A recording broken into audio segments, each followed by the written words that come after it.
Ripple succeeding is 50-50.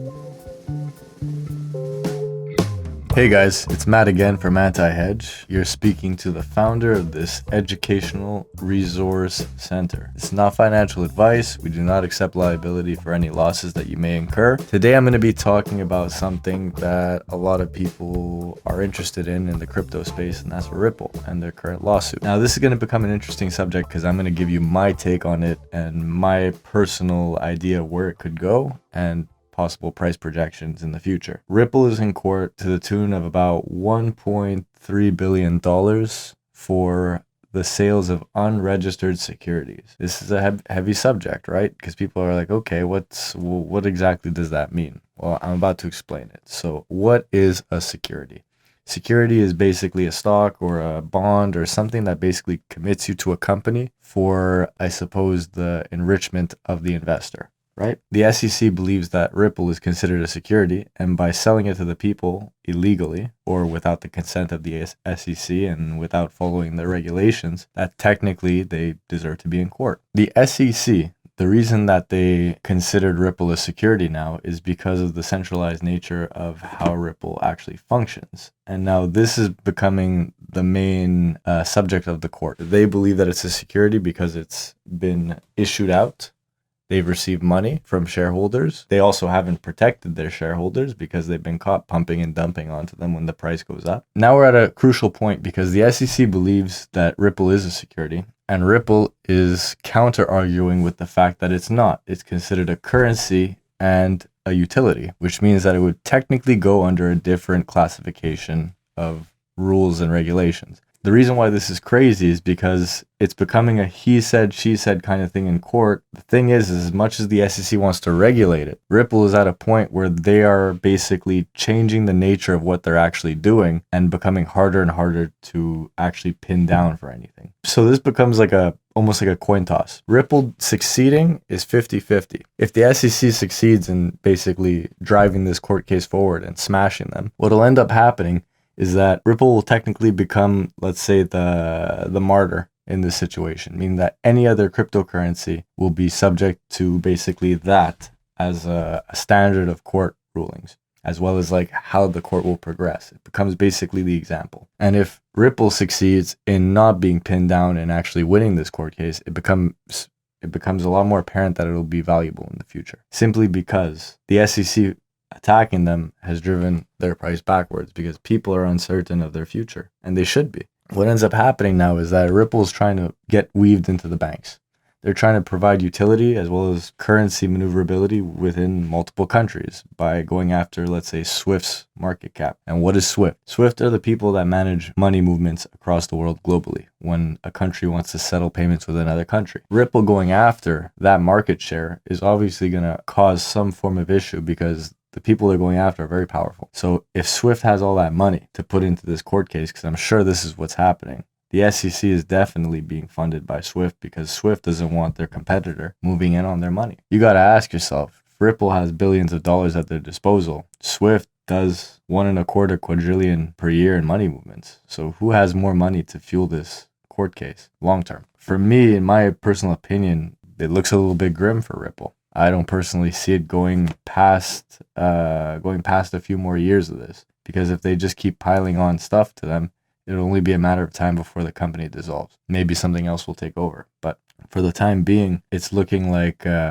Ripple might not win their case simply because the government does not want them to. And this also becomes an area of, I guess, concern because on one hand, you have the government overreaching and being able to dismantle a company, while on the other end, if Ripple does win and they succeed in becoming part of the banks, then we would technically just be creating a system like our own that is more centralized as well as controlled more heavily. So it's like either way, it's not good. But personally, I think it's better Ripple becomes the example and doesn't survive this. Because if they do survive this and they become part of the banks, we're just going to reinforce the current system that we're trying to exit. We're trying to decentralize from these entities that can't control the money supply properly. Why would we give them power again, right? If the SEC succeeds in breaking Ripple, then it changes how the entire cryptocurrency space will shape. Because from there, projects could be more likely subject to scrutiny. And the reason why Bitcoin got away with this whole thing is this. Bitcoin doesn't have anyone to sue. Bitcoin is open, free. No one person controls it. Ethereum, they succeeded in doing their initial coin offering. The SEC allowed it. And I think it's because Ethereum's already part of their banks and it's becoming part of their governments. The way I see it is Bitcoin can't be sued and it's growing exponentially large. Ethereum is already part of the government systems and part of all these massive companies, whereas Ripple is trying to lock down banks to attack those market shares. So I see more and more reasons why it won't survive. The way I see it is, if you have a realistic perception of Ripple, you could easily see it go from, let's say if it doesn't beat the case, it could very well go to zero or be traded on a few places for a few dollar gains. $5 is possible for Ripple. I've seen online people saying it could go to $50,000. And I want people to understand something. There's 46 billion coins. For it to go to $50,000, you'd need to basically print the entire economy into Ripple.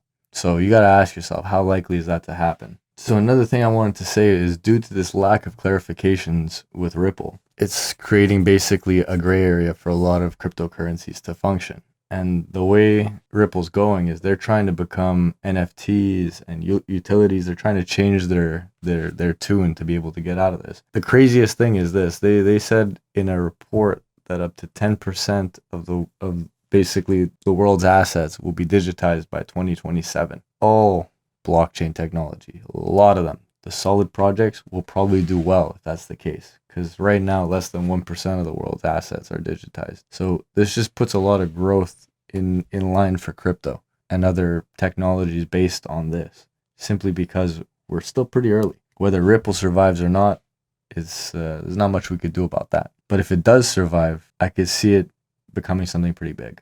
If you're willing to take the risk of losing it or potentially gaining it, then I could say that realistically Ripple could hit $10. That's my view conservatively. It's not financial advice, but that's my opinion. It'll either be worth nothing or something. And one of the last things I wanted to mention about this whole Ripple thing is that it was brought to the attention basically that the more regulations you're going to receive from all these governments, all it's really going to do is create another barrier for people to enter. So a lot of the people, why they avoided the stock market is because they don't have the money to enter. Trades are expensive. It's $7 per trade. To have a money manager, you need a certain amount of money. It's expensive to get into the stock market. Seriously. There's a reason why the rich get richer and the poor stay poor. It's because they keep creating more and more barriers. And one of the things that made crypto special is the fact that there is no barrier. Fine, granted, you get scam coins, you get this, you get all these different things, but at least you're able to enter and take your risks without needing to call someone to do it for you. And that's basically how I'm going to wrap this up. And let me just recap one last time. If Ripple wins this suit, they'll be worth a lot of money. If they don't, they're worth nothing. And that's basically the value of Ripple from my perspective. I hope you enjoyed this video. I want you to like, comment, and subscribe, and leave your thoughts on the video about Ripple in the comment section down below. Have a great day.